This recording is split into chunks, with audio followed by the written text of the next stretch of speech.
Hello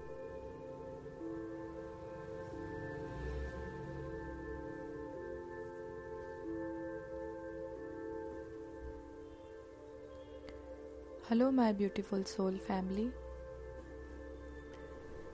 soul journey to spiritual path में मैं प्रियांजलि आप सभी का स्वागत करती हूँ। अभी कुछ दिन पहले हमने लॉज ऑफ कर्मा के ऊपर वीडियो देखी थी, जिसमें मैंने आप लोगों को 6 लॉज ऑफ कर्मा बताए, यानी कि जो 12 कर्म के सिद्धांत होते हैं उसमें से मैं आपको 6 बता चुकी हूँ। आगे के जो 6 हैं, जो रिमेनिंग 6 लॉज हैं कर्मा के, उस पर हम लोग अब बात करेंगे अपनी इस वीडियो में। मैं उसको रिपीट ना करते हुए कंटिन्यूएशन में 7th आपको यहीं पे बताने की कोशिश करूंगी। ध्यान से समझने की कोशिश कीजिएगा आप भी, ठीक है। 7th लॉ ऑफ कर्मा, यानी कि कर्म का जो 7th नंबर का सिद्धांत होता है, जो नियम होता है, वो होता है लॉ ऑफ फोकस, ठीक है। अब यहाँ पर ये कैसे क्लियर हो सकता है, या ये आप कैसे समझ सकते हैं? आप एक ही बार में 2 जगह अपना ध्यान नहीं भटका सकते। लोग अब इस चीज को एक नया नाम दे सकते हैं, मल्टीटास्किंग। बट क्या है मल्टीटास्किंग? आपने उसको एक अच्छा नाम दे दिया मल्टीटास्किंग, लेकिन आप एक बार में 10 काम करने की कोशिश कर रहे हो तो आप एक पर भी पूरी तरीके से फोकस नहीं बना पा रहे हो, ठीक है। The law of focus means we can not think of 2 different things at the same time. आप एक ही बार में काम करते हुए एक साथ अलग अलग चीजों के बारे में नहीं सोच सकते, क्योंकि मान लीजिए अगर आप अपनी लाइफ में बहुत सारी चीज़ों पे ध्यान दे रहे हैं, तो आप अपनी लाइफ में, अब यहाँ पे क्या होता है, कभी कभी आपकी लाइफ में एक पहलू होता है कि आपकी लाइफ में सब अच्छा है। मान लीजिए आप ऑफिशियल वर्क की बात करते हैं, हम घर में माहौल बहुत ज़्यादा अच्छा है, घर में सब खुश हैं, लेकिन अगर ऑफिस की बात करें या ऑफिशियल चीज़ों को लेकर हम देखें तो ऑफिस का माहौल ऐसा है जो आपको बहुत ज़्यादा डिस्टर्ब किया हुआ है। अब आप घर में रहकर घर की खुशियों में ना इन्वॉल्व होकर आप ऑफिस का स्ट्रेस अपने घर में ले आए, तो यहाँ क्या हो रहा है, आप एक ही समय पे 2 एनर्जीज में, घर की पॉजिटिव एनर्जी प्लस ऑफिस की नेगेटिव एनर्जी, तो आप ऐसे न्यूट्रल एनर्जी में हैं। अब इसमें जो एनर्जी का ज्यादा डोमिनेशन आपके ऊपर होगा तो क्या होगा, आप डिस्टर्ब हो जाओगे, डिप्रेशन में आ जाओगे, और बहुत ज़्यादा आप चिड़चिड़े स्वभाव के हो जाओगे। क्यों? क्योंकि आप पूरी तरीके से घर में होकर भी घर में टाइम नहीं दे पा रहे, और ऑफिस का स्ट्रेस आपको घर में भी डिस्टर्ब किया हुआ है। लॉ ऑफ फोकस आपको ये चीज़ बताने की कोशिश करता है कि किस तरीके से आप एक समय पे सिर्फ एक ही चीज़ पे कंप्लीट फोकस दिखाइए। आज की जनरेशन में देखें, या अभी चाहे बड़े हों चाहे छोटे हों, हर किसी का होता है, हम घूमने जा रहे हैं, ठीक है, आप कहीं घूमने जा रहे हैं तो आपका ध्यान घूमने की बजाय, उस करंट मोमेंट को जीने की बजाय आप फोटोज वगैरह लेते हो, आप उस दुनिया में चले जाते हो कि आपको लोगों को दिखाना है, सोशल नेटवर्किंग साइट्स पे आप देना चाह रहे, फिर आप घर आओगे तो आपको लगेगा आपने क्या देखा। वो फोटोज जरूर आप देखोगे, लेकिन आप उस मोमेंट को एंजॉय नहीं कर पाए जहां आपने अपना पूरा समय फोटोज में निकाल दिया, राइट। ठीक है, आपको लेना है, आप 1-2 फोटोज ले लीजिए फॉर योर मेमोरी, लेकिन हम पूरा समय फोटोग्राफी और इन चीजों में नहीं निकाल सकते, क्योंकि अगर आप कहीं घूमने गए हो तो उस लम्हे को आपको वहां जीना पड़ेगा। वो मेमोरी जो आप दुनिया को दिखाना चाहते हो उसको आप खुद महसूस करो, उसको आप खुद से कनेक्ट करो। मेरे बहुत सारे वीडियोस में मैंने आप लोगों को बोला है कि जब भी हम अकेले के लिए समय बिताते हैं, कहीं घूमने जाते हैं, तो ट्राई कि आप अपने मोबाइल फोन्स, लैपटॉप्स, ये सारी चीजें घर में रख के जाएं, ताकि आप उस मोमेंट को, नेचर को आप फील कर पाएं, ठीक है। सो फोकस का जो नियम है, ठीक है, यानी ध्यान कंप्लीट तरीके से आपका एक एम आपको बनाना है, एक ही चीज पर आपको ध्यान केंद्रित करना है, ताकि वो आपको एनकरेज करते रहे, ठीक है। क्योंकि अगर आप अपने लव या पीस की फीलिंग में रहेंगे तो कहीं ना कहीं आपके अंदर नाराजगी, ग्रीड, या आप गुस्से में भी आ सकते, क्योंकि ये इमोशंस है। लव और पीस एक इमोशन है और उसके अंदर हर एनर्जी आ जाती है, ठीक है। पॉजिटिव एनर्जी अगर आप बहुत ज्यादा करेंगे तो उसमें आपको वो भी होगा, गुस्सा भी आएगा, आप नाराज भी होंगे। सो ये जो इमोशंस हैं, जो भावनाएं हैं, ये आपको विचलित कर सकती हैं। अगर आपने प्यार किया है तो आप कंप्लीटली उसी फीलिंग को जीने की कोशिश कीजिए, रेदर देन उस व्यक्ति से, आपके जो पार्टनर है उससे कुछ गलती हो गई तो आप उस चीज को लेकर गुस्सा ना करें। क्योंकि आप प्यार कर रहे हैं तो फिर आप नेगेटिव मत होइए, फिर आप वही पॉजिटिव वाइब्रेशन के साथ आगे बढ़े। अपने आप आपके पार्टनर में चेंजेस आएंगे। ठीक है, सो ये बहुत ज्यादा जरूरी है। जो 7th लॉ ऑफ कर्मा मैंने आपको बताया है, द लॉ ऑफ फोकस। आप अगर कोई एक काम कर रहे हैं तो उसमें पूरी पॉजिटिव एनर्जी देकर उस काम को पूरा कीजिए, उसके बाद ही कोई दूसरा काम आप उठाइए। हमारे बड़े जो लोग रहे हैं, जो हमारे बड़े बूढ़े घर के जो एल्डर्स रहे हैं, वो हमेशा एक कहावत बोलते रहे हैं कि 2 नाव में सवार मत हो। उसका मतलब यही है कि आप फोकस एक चीज पे रखो। अगर आपको लग रहा है कि हाँ आप एक पैर इस नाव में, एक पैर इस, अगर दोनों नाव अलग अलग डायरेक्शन में चली गई तो आपका क्या होगा? इसलिए पहले एक छोर तक जाइए, एक किनारे पहुंचने के बाद ही आप दूसरी वहां से पिक कीजिए। ठीक है, आई थिंक आप मेरे कहने का जो तात्पर्य है वो समझने की कोशिश कर रहे होंगे और आपको समझ में भी आया होगा। हम एक बार में सिर्फ एक काम अगर पूरे कंसंट्रेशन के साथ करेंगे तो वो जल्दी भी होगा और बहुत अच्छा भी होगा। ठीक है, सो ये था 7th लॉ ऑफ कर्मा। अब हम बात करते हैं 8th लॉ पर। सो कर्म का 8वां सिद्धांत, 8 नंबर का लॉ क्या है? वो है the law of giving and hospitality. अब यहाँ पे इस चीज को समझने के लिए आपको सबसे पहले अपने एक्शन पे ध्यान देना होगा। ठीक है, बिकॉज आपका जो बिहेवियर है वो आपके एक्शन के थ्रू सामने वाले को महसूस हो सकता है। आप किसी को जब तक एक्शन के थ्रू नहीं समझाएंगे तब तक कोई भी ऐसा नहीं है कि आपके अंदर की भावनाओं को वो समझ पाएगा। ठीक है, so your behaviour should match your thoughts and action. आप क्या सोच रहे हैं, आप क्या करना चाहते हैं, वही लोगों को दिखाई देगा। आप कर क्या रहे हैं ये देख के सामने वाला जज करेगा और जजमेंटल हो जाएगा कि आप क्या चाहते हैं। ठीक है, फॉर एग्जाम्पल अगर आप एक खुशी वाली या पीसफुल लाइफ जीना चाहते हैं तो आपको अपने आसपास उन्हीं चीजों पर फोकस रखना पड़ेगा जहां आप पीस महसूस कर सकें। जब हम लोग डिस्टर्ब रहते हैं किसी भी चीज को लेकर, अगर आप कोई भी चीज XYZ, अगर आप परेशान हैं और आप सोचेंगे कि आप मेडिटेशन कर लें, आप मेडिटेशन नहीं कर पाएंगे। और आप बोलेंगे हम तो हिमालय चले जाते हैं, हम पहाड़ों पे चले जाते हैं, हमें वहां सुकून मिलेगा। आपको कहीं भी सुकून नहीं मिलेगा अगर आप इंटरनली पीस में नहीं हैं।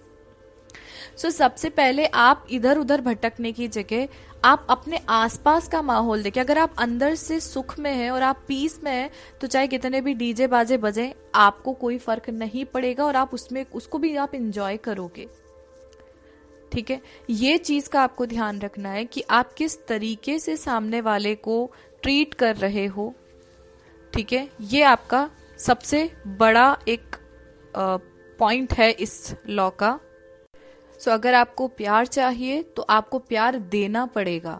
अगर आप शांति चाहते हैं तो आपको शांति का माहौल खुद क्रिएट करना पड़ेगा। आप दूसरों की शांति भंग करके कभी भी खुद शांत नहीं बैठ सकते। आप किसी को परेशान करेंगे और सोचेंगे आपको अच्छा लगा किसी को परेशान करके, अगर आप किसी को हर्ट करेंगे कहीं ना कहीं वो एनर्जी आपको महसूस होगी और आप खुद भी दुखी हो जाएंगे। ठीक है, सो अगर आप एक शांतिपूर्ण, एक प्रेम वाली, एक पीसफुल लाइफ जीना चाहते हैं तो आपको दूसरों के लिए वो क्रिएट करना पड़ेगी। ठीक है, आपको उन चीजों को देना होगा जिस पर आप बिलीव करते हैं, क्योंकि ये जो लॉ है ये बहुत ज्यादा डीप है और ये आपके हर काम को समझने में आपको मदद करता है। आप जो भी चाहते हैं बस वो करना शुरू कर दीजिए। आप दूसरों के लिए वैसा माहौल क्रिएट कीजिए जैसा आप खुद चाहते हैं। ठीक है, आप ये नहीं सोच सकते कि आप किसी को हैरेस कर दें और आप सुख से रह पाएंगे। नहीं, अगर आप, वो बात वही कर्म पे आ गई जिसकी हम बात कर रहे हैं। आप जैसा ट्रीट कर रहे हैं आप उसके लिए तैयार रहें, क्योंकि आपको भी वैसा ही ट्रीट किया जाएगा। ठीक है, यही कर्म के सिद्धांत होते हैं। सो ये आपको ध्यान रखना है। 8th लॉ है the law of giving and hospitality. किस तरीके से आप सामने वाले को आतिथ्य दे रहे हैं, किस तरीके से आप उसको सर्विस दे रहे हैं, किस तरीके से आप उसको हेल्प कर रहे हैं, क्या दे रहे हैं। क्योंकि हमने पहले ही कर्म की वीडियो में ये चीज समझी थी, जो हम देते हैं वही हमें मिलता है। ठीक है, आगे हम बात करेंगे 9th लॉ ऑफ कर्मा पे। सो 9th लॉ है आपका the law of here and now, यानी कि कर्म का 9th नंबर का सिद्धांत है यहां और अभी। अब हम इसको किस तरीके से देखते हैं, आप कभी भी प्रेजेंट में नहीं रह सकते या प्रेजेंट को नहीं एंजॉय कर सकते, उसको नहीं जी सकते जब तक आप अपनी पास्ट की किसी भी एनर्जी में रहते हैं। ठीक है, अगर आप बैकवर्ड जाकर आप अपने पास्ट की एनर्जी को कैरी करके आगे बढ़ेंगे तो आप कभी भी आगे नहीं बढ़ पाएंगे, यहां तक कि आप ग्रो भी नहीं कर पाएंगे। ठीक है, यदि आप पिछली जो भी आपके साथ जो भी इंसिडेंट हुए, अगर आप अपना ध्यान बार बार वहां लेकर जाते, अगर आप अपना फोकस बार बार पास्ट में लेकर जाएंगे तो आप उन्हीं एनर्जीज को बार बार रिपीट करते जाएंगे, आप कभी भी प्रेजेंट में नहीं जी रहे। अब आप इस यहीं से समझ लीजिए, पास्ट की एनर्जी को अगर आप बार बार याद कर रहे हैं, इट मीन्स आप पास्ट में रहना चाह रहे हैं, आप प्रेजेंट की एनर्जी को महसूस ही नहीं कर रहे। So the law of here and now it says कि आपको यहीं रहना है, इसी समय को आपको जीना है, आपको प्रेजेंट को एंजॉय करना है। ठीक है, आपको अपने पास्ट में कभी नहीं जाना, क्योंकि पास्ट की नेगेटिव एनर्जी जो होती है उसको आप बार बार मैनिफेस्ट कर रहे होते हैं। आप अपने दिमाग से अगर सोचते जाएंगे तो कहीं ना कहीं वो एनर्जी आपके दिमाग में बार बार मैनिफेस्ट हो रही है। पास्ट में जो हो गया वो हो गया, उसको वहीं खत्म कर दीजिए। ये देखिए वहां से क्या लेसन आपने लर्न किया। Now you have to be at your present moment, आपको अभी आज आपको जीना है, क्योंकि आज आप जो कर्म कर रहे हैं वो आपका फ्यूचर होगा।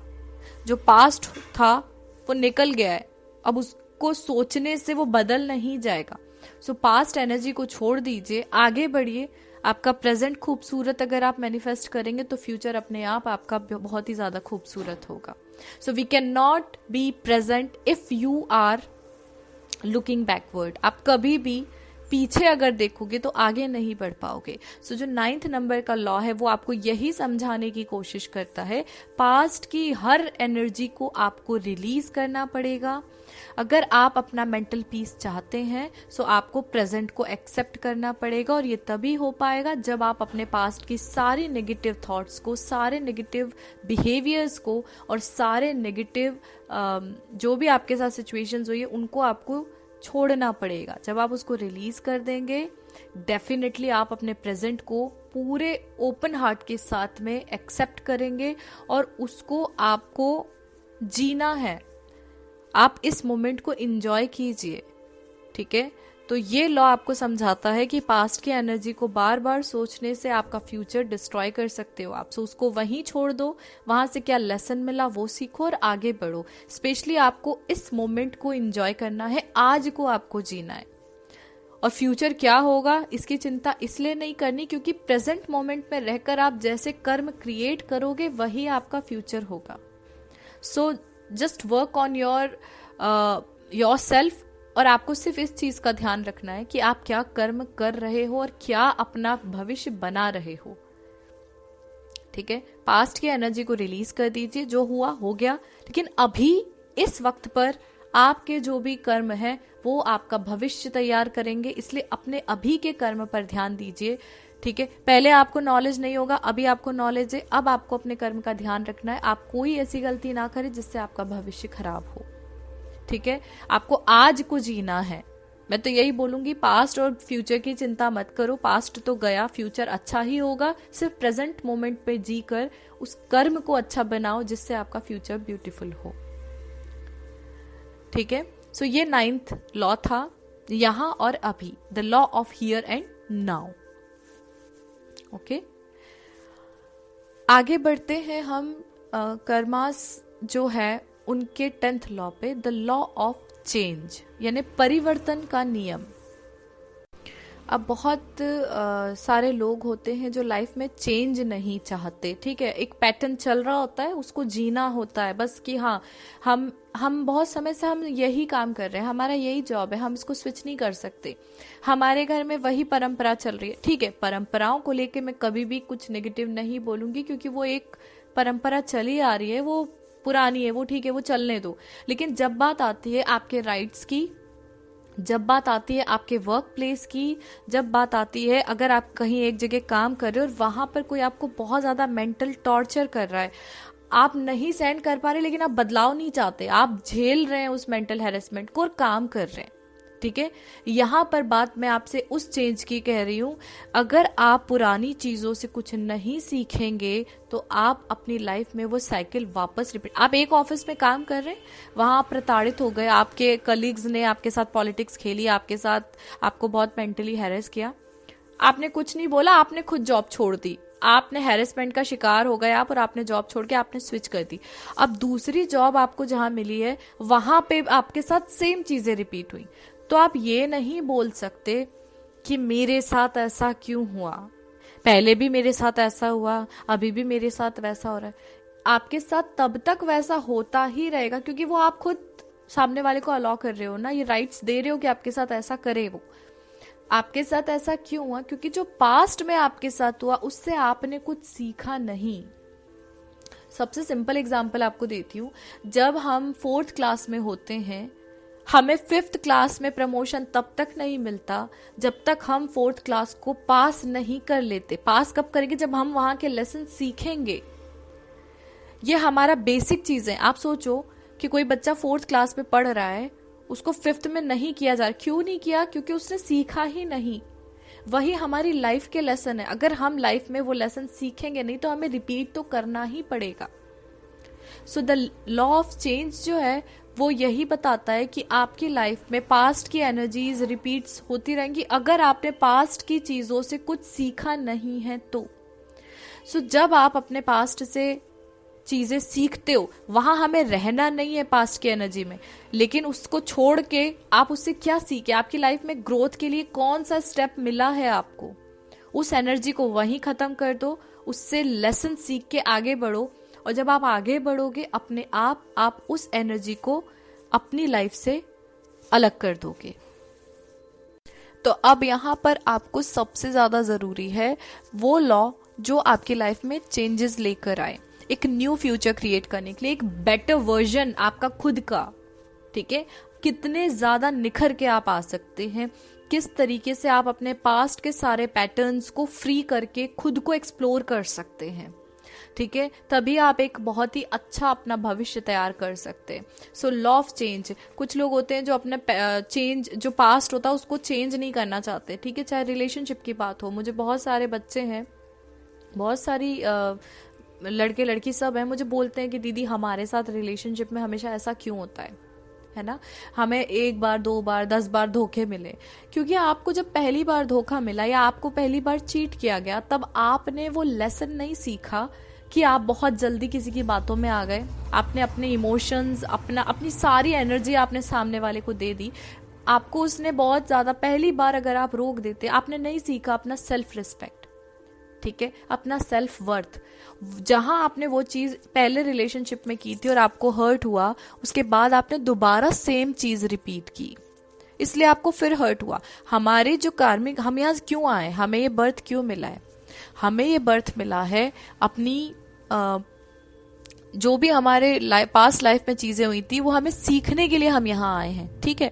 अब हम सीखना ही नहीं चाहते, जब आप सीखना ही नहीं चाहोगे तो वो चीजें बार बार रिपीट होंगी। जैसे कि अभी मैंने बोला क्लास का एग्जाम्पल लेकर, आपको सेल्फ वर्थ सीखने के लिए फर्स्ट पर्सन आया, आप वहां से समझ गए कि आपकी कोई वैल्यू नहीं छोड़ी आपने, ठीक है, आप गिड़गिड़ा रहे हो किसी से प्यार के लिए, आप बहुत परेशान हो उसके लिए। उसके बाद में जब बात आती है दूसरे नंबर पे कि दूसरा रिलेशनशिप भी मैम खराब हो गया, क्यों हो गया? क्योंकि पहले रिलेशनशिप में जो मैंने गलती की थी, मुझे ये चीज बोली है बच्चों ने कि मैम मैंने पहले रिलेशनशिप में जो गलती की थी वही दोबारा मैंने रिपीट कर दी, इसलिए ये सब चीज हुई है। इसका मतलब है आपने फर्स्ट रिलेशन से वो चीज नहीं सीखी, तो फिर डिवाइन ने, क्योंकि डिवाइन ने सोल क्यों भेजी है? सीखने के लिए। पहले से नहीं सीखा, दूसरा आया, दूसरे से भी नहीं सीखा, अगेन आपकी उस साइकिल को कंप्लीट करने के लिए तीसरा आएगा, तब भी नहीं सीखा, अगेन साइकिल रिपीट होगी, फिर आएगा, नहीं सीखा, फिर वो तब तक होगा जब तक आप ये नहीं समझ जाते कि प्रॉब्लम कहाँ है, कौन सी चीज के कारण बार बार आपका रिलेशनशिप खराब हो रहा है। So the law of change जो है वो यही बताने की कोशिश करता है कि हिस्ट्री जो है, पास्ट जो है, वो बार बार वो साइकिल रिपीट होगी तब तक जब तक कि आप वहां से वो लेसन ना सीख लो और अपना रास्ता ना बदल लो। ठीक है, सो परिवर्तन का नियम यही है कि जब आप चेंज करते हो खुद को, अपने आप को पास्ट की हर एनर्जी से, हर पैटर्न से फ्री करके एक न्यू फ्यूचर क्रिएट करने के लिए, खुद को सबसे ज्यादा अच्छा बनाने के लिए, अपना बेटर वर्जन क्रिएट करने के लिए जब आप अपना रास्ता बदलते हो, चेंज लेकर आते हो, तो कर्म आपको सपोर्ट करता है। ठीक है, जैसा आप कर्म करोगे आपको डिवाइन वैसा वैसा गाइड करते जाएंगे। ठीक है, नेक्स्ट है हमारा the law of patience and reward. Okay, अब यहां पर सबसे ज्यादा जिसको हम हिंदी में बोलते हैं सब्र और रिवार्ड, यानी इनाम का सिद्धांत या कानून या नियम हम बोल सकते हैं। ठीक है, so the law of patience and rewards अपने आप में ही बताता है आपको अपने कर्म करते रहना है। ठीक है, पेशेंस रखते हुए, ऐसा नहीं कि हमने कर्म किया तो हमें उसका आउटपुट बहुत जल्दी चाहिए, है ना।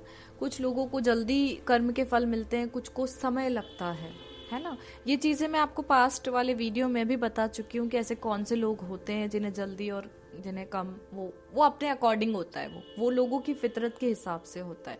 ठीक है, सो यहाँ पर ये जो है, आपको अगर आप चाहते हो कि आपके भविष्य में बदलाव हो, अभी जैसे हमने लास्ट वाले पॉइंट की बात करते हैं, अभी जो 10th लॉ था उसमें हमने देखा अगर हम चेंज नहीं करेंगे तो पैटर्न्स रिपीट होंगे, राइट। अब वही चीज हम आगे बढ़ाते हैं हमारे 11th नंबर के लॉ पे, जो बोलता है कि हमें कर्म करते रहना, प्रेजेंट में रहकर आपको कर्म करते रहना है फॉर योर बेटर फ्यूचर। यहाँ ऐसा नहीं करना है कि हमें वो सब चीजें तो जब होना ही है, मैं ये आपको पहली जो लास्ट वीडियो थी कर्मा की उसमें मैं बता चुकी हूँ, जो पार्ट 1 था, वहां पे मैंने ये चीज आपको बहुत अच्छे से समझाई थी कि हम ये नहीं सोच सकते कि हमने जो कर्म किया है हम क्यों कर रहे हैं, जब हर चीज ऑलरेडी डिसाइडेड है। क्योंकि आप लोग ये भूल जा रहे हैं कि आज आप जो कर्म कर रहे हैं ना वो आपका भविष्य है, और जो अभी आपके साथ आप जहां तक निर्धारित किया हुआ है ना कि ये सब तो होना ही था, ये हो ही रहा है, क्योंकि ये ऑलरेडी आप अपने पास्ट के कर्म से क्रिएट कर चुके थे।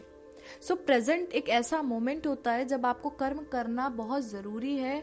अब आपके कर्म ही निर्धारित करेंगे कि आगे के रिवार्ड्स क्या हैं, आगे आपको क्या मिलेगा उसका। अगर आज आपका कर्म अच्छा है तो आपको पेशेंस रखना है, आपको उसका बहुत अच्छा रिवार्ड मिलेगा। बट अगर आज आप बुरे कर्म करके बना रहे हैं अपने कर्म, बुरे कर्म का एक गठरी तैयार कर रहे हैं, तो आपको रिवार्ड के तौर पर बुरे कर्म को सफर करना ही आप अपनी डेस्टिनी में लिख रहे हैं। तो अगले 10 साल बाद आप ये नहीं बोल सकते कि ये निर्धारित ही था तो हमने क्यों किया, ये आज आप उसको निर्धारित कर रहे हैं अपने कर्मों के द्वारा। ठीक है, so the law of patience and rewards यही बताता है कि इस वक्त सबसे ज्यादा जरूरी है अपने कर्म के ऊपर ध्यान रखना, पेशेंटली अपने कर्म का पालन करना, अपने कर्म को करना, और ऐसे कर्म करना जो आपके गुड वाले कर्माज में जाके स्टोर हो, ना कि बैड कर्माज में। क्योंकि आज जो आप कर रहे हैं वो रिवार्ड के तौर पे तैयार कर रहे हैं आप अपने फ्यूचर को। ठीक है, आगे बढ़ते हैं हम last 12th law of Karma पर। सो 12th लॉ क्या कहता है? This is the law of significance and inspiration, यानी कि महत्व और प्रेरणा का नियम। ठीक है, इंस्पायर करने वाला नियम। अब अगर हम इस लॉ को समझने की कोशिश करें तो एक बहुत ही शॉर्ट एंड स्वीट लाइन में मैं आपको समझाना चाहूंगी कि ये जो महत्व, किसका महत्व? आपका महत्व, और प्रेरणा, कौन सी प्रेरणा? जो आपकी सोल आपको देगी, जो आपकी सोल आपको गाइड करेगी, आपको इंस्पायर करेगी। क्यों करेगी? क्यों हो रहा है ये सब कुछ? एक चीज आप ध्यान रखिए, मैं सेशंस में भी आपको बताती हूँ, हर व्यक्ति को एक हिडन टैलेंट, एक अलग पर्पस देकर भेजा गया है। हर सोल का एक अपना पर्पस होता है। ठीक है, सो यहाँ पर ये जो लॉ है वो आपके द्वारा किया हुआ हर योगदान जो भी आप करते हैं उससे इस दुनिया में कुछ ना कुछ प्रभाव जरूर पड़ेगा। ठीक है, आप एक अलग, एक यूनिक गिफ्ट के साथ इस दुनिया में आए हैं, इस धरती पे आए हैं। आपका अपना एक मिशन है, ठीक है, आपका अपना एक उद्देश्य है जिसको लेकर आप, एक पर्पस है जिसको लेकर आप यहाँ पर पैदा हुए हैं इस धरती पे। ठीक है, और उसको सिर्फ और सिर्फ आप ही कर सकते हैं अपनी स्पेशलिटी के साथ। हर व्यक्ति के पास एक हिडन टैलेंट होता है, एक अलग स्पेसिफिकेशन मैं बोल सकती हूँ, या ये बोल सकती हूँ एक ऐसी चीज जो कॉमन नहीं है, यूनिक है। तो आप अपनी उस यूनिकनेस के साथ में इस वर्ल्ड में कुछ ऐसे चेंजेस लेके आ सकते हैं जिसके लिए डिवाइन ने आपको यहाँ भेजा है। क्यों है हम यहाँ पे? इसका मतलब है यहाँ हमें भेजा है कुछ ना कुछ उद्देश्य की पूर्ति के लिए। ठीक है, तो आपको वो चीज हमेशा ध्यान रखनी है। आप इस दुनिया में क्यों आए हैं? आप इस दुनिया में इसलिए आए हैं क्योंकि आप अपनी यूनिकनेस के बल पर इस दुनिया में अपने मिशन को पूरा करें, अपने पर्पस को जिस पर्पस के लिए आप यहाँ आए हैं उसको आपको पूरा करना है। क्योंकि आपको एक स्पेसिफिक गिफ्ट दिया है भगवान ने जब आपका बर्थ हुआ। अपना रोल प्ले करने आए हैं आप। कौन कैसा है, कौन क्या कर रहा है, किसने किसको मारा, किसने किसका दिल दुखाया, इससे आपको कोई फर्क नहीं पड़ना चाहिए। व्हाई? बिकॉज यहाँ आप सिर्फ अपना रोल प्ले करने आए हैं। लोगों की बुराइयां करना बंद कर दें, लोगों को नीचा दिखाना बंद कर दें। लोगों का होता है गॉसिप्स, कोई बुराई हो रही है तो रस लेके सुन रहे हैं, दूसरों की बुराई में हम ध्यान दे रहे हैं, हम सामने वाले को नीचा दिखा रहे हैं, हम उसका दिल दुखा रहे हैं, हम उसको हर्ट कर रहे हैं, उसको बेइज्जत कर रहे हैं। आपको क्या लग रहा है? आप अपनी रेपो बना रहे हैं। आप जिस उद्देश्य से आए हैं वो ये फिजिकल वर्ल्ड की चीजों के अलावा बहुत कुछ है। इस दुनिया में अपना योगदान देना है आपको। यहाँ आप क्यों आए हैं? यहाँ पर आपको अपने उद्देश्य की पूर्ति करनी है। जाना तो सबको है, लेकिन आप क्या करके जाएंगे इस दुनिया में? आप क्यों आए हैं इस दुनिया में? अपना एक प्रेजेंस आप हमेशा बना के जाइए कि आपके जाने के बाद भी दुनिया आपको जाने। ठीक है, अपनी स्किल्स को लोगों के साथ शेयर कीजिए। जो गिफ्ट्स आपको डिवाइन ने दिए हैं, जो सबको नहीं दिए, हर किसी को एक अलग गिफ्ट दिया है, सबको कॉमन गिफ्ट नहीं दिया है।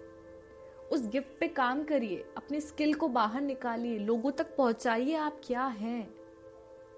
ठीक है, so the law of significance and inspiration जो है वो यही बताता है आपका महत्व क्या है। और आपको प्रेरणा देने के लिए आपकी सोल खुद है। तो इंस्पायर हो जाइए अपनी सोल से, और जिस लिए आप आए हैं वो काम कर दीजिए। और उसके लिए आपको खुद को हील करना पड़ेगा, अपनी सोल से कनेक्ट होना पड़ेगा। So do that. ओके, सो ये 12 नियम जो टोटल थे, फर्स्ट पार्ट में मैंने 6 लॉज बताए थे। आज हमने 6 लॉज और थे जो कंप्लीट किए हैं। मैंने कोशिश की है कि मैं ये वीडियो ज़्यादा लंबी ना करूँ, जल्दी बोला भी है। मुझे नहीं पता आप लोगों को कुछ चीज़ें समझ में आई या नहीं आई हो तो आप कमेंट्स में ज़रूर बताइएगा। मेरी कोशिश रही है कि मैं डिटेल में आपको सारे लॉज समझाऊं। ओके, सो अगर हम लास्ट में मैं रिकॉल तो नहीं बोलूंगी, लेकिन एक छोटा सा नोट और बोलना चाहूंगी अबाउट 12 लॉज ऑफ कर्मास। हमेशा ये ध्यान रखिए कि आज आपके साथ जो भी हो रहा है उसके लिए किसी को दोषी मत ठहराइए। इसने मेरे साथ गलत किया, इसने मुझे धोखा दिया, इसने मुझे नीचा दिखाया, मेरे पैसा चोरी किया, मेरे को ठग लिया, व्हाटएवर जो भी आपके मन में चल रहा है, ये मत भूलिए कि आपके साथ जो भी हो रहा है वो आपके ही पास्ट में क्रिएट किए हुए कर्मास हैं। आप आज जो भी सफर कर रहे हैं, अगर आपको कोई हर्ट भी कर रहा है तो वो आपके ही कर्म थे और वो आप पे बैक कर रहे हैं। और एक और चीज बोलूंगी, अगर आप अपनी मैरिड लाइफ में खुश हैं तो किसी और के पति या पत्नी को अपने जीवन में बिल्कुल भी जगह मत दीजिए। क्योंकि जो आज आप कर रहे हैं ना, हो सकता है आपके बच्चों के साथ सेम चीज हो। अगर आज आप अपने पति को धोखा दे रहे हैं तो आपकी बेटी को उसका पति या आपके बेटे को उसकी पत्नी धोखा देगी। ये मैं आपको आज बता रही हूँ, क्योंकि ये कर्मास आप क्रिएट कर रहे हैं। फिर जब 20-25 साल बाद आपके बच्चों की शादी होगी और ऐसा कुछ होगा, तब आप क्या बोलेंगे? हमने तो कभी कुछ गलत किया ही नहीं। अगर आप जानते हैं कि आपकी पत्नी अच्छी है, सब अच्छा है, उसके बावजूद अगर आज आप अपनी पत्नी को धोखा दे रहे हैं तो ये मत भूलिएगा आपकी बेटी को भी उसका पति धोखा दे सकता है। सो अपने लिए ना सही, अपने बच्चों के लिए अपने कर्म को सही रखिए, क्योंकि आज आप जो क्रिएट कर रहे हैं वो आपका आगे आने वाला फ्यूचर है। ठीक है, मेरी बातें आपको कड़वी जरूर लगेंगी, लेकिन मैं कर्म के ऊपर इतना भरोसा रखती हूँ, मैं अपने कभी भी कर्म बुरे नहीं बनाने की कोशिश करती हूँ। गलती से भी अगर किसी को मेरी बातों से हर्ट होता है तो मैं दिल से माफी मांगती हूँ, लेकिन मैं जानती हूँ कि आज अगर मैंने कर्म बिगाड़े, मैंने आपको झूठा ज्ञान दिया क्योंकि आप मुझ पे भरोसा करते हैं। ठीक है, और जब हमारी इतनी बड़ी सोल फैमिली है तो मैं आप लोगों के लिए कुछ ना कुछ ऐसा ही करूंगी जो आपके लिए फायदेमंद हो। ऐसा नहीं बोलूंगी कि मैं अपना सोच के आपको और गर्त में ले जाऊं और डीप ले जाऊं और नीचे ले जाऊं, नहीं, मैं आप लोगों की सोल को हाई वाइब्रेशन पे लेके जाना चाहती हूँ। लो वाइब्रेशन पे हमारी फैमिली नहीं है। सो प्लीज अपने कर्मास पर ध्यान दीजिए। आज आप जो भी कर रहे हैं वो आपका फ्यूचर डिसाइड हो रहा है। ठीक है, so that's all for 12 laws of karmas. मैंने आज पूरे लॉज कंप्लीट कर दिए हैं। हमारे चक्रास की जो सीरीज है वो अभी बाकी रह गई है, तो आई थिंक मुझे पहले अब उन चीज़ों को पूरा करना चाहिए कि how to balance your chakra after healing. 2 chakras की मैं वीडियो डाल चुकी हूँ। बाकी के जो 5 चक्रास हैं कि हीलिंग के बाद मेडिटेशन से आपने हील तो कर लिया, लेकिन उनको बैलेंस करने के लिए और क्या कर सकते हैं, सो वो वीडियो मैं बहुत जल्दी अपलोड करूँगी। अगर आप लोगों को पास्ट लाइफ के ऑफकोर्स अगर कर्मा जानने हैं और आपकी लाइफ में उसको कैसे सुधार सकते हैं, सुधारना तो वही है जो आप बना चुके हैं, उनको सुधार तो नहीं सकते, लेकिन उससे डील कैसे कर सकते हैं और उसके लिए आगे के कर्म अच्छे रहें, अभी के कर्म कैसे हमारे सही हम करें जिसके कारण हमारा आगे का समय बहुत अच्छा हो। If you want some remedies तो आप एस्ट्रोलॉजी का कंसल्टेशन ले सकते हैं। कुंडली से एवरीथिंग आप पता कर सकते हैं। ठीक है, सो अगर आप लोगों को कुंडली का एनालिसिस कराना है, टैरो का पर्सनल रीडिंग अगर आप कराना चाहते हैं, कंसल्टेशन, काउंसलिंग या हीलिंग के सेशंस अगर आप लेना चाहते हैं तो आप मुझसे कांटेक्ट कर सकते हैं। कांटेक्ट की डिटेल्स आपको डिस्क्रिप्शन में मिल जाएगी। मिलती हूँ आपसे बहुत जल्द वही चक्रास की सीरीज को आगे बढ़ाते हुए। बहुत जल्दी मिलूंगी आपसे अगली वीडियो में। तब तक के लिए बने रहिए मेरे साथ। Thank you so much. Stay tuned.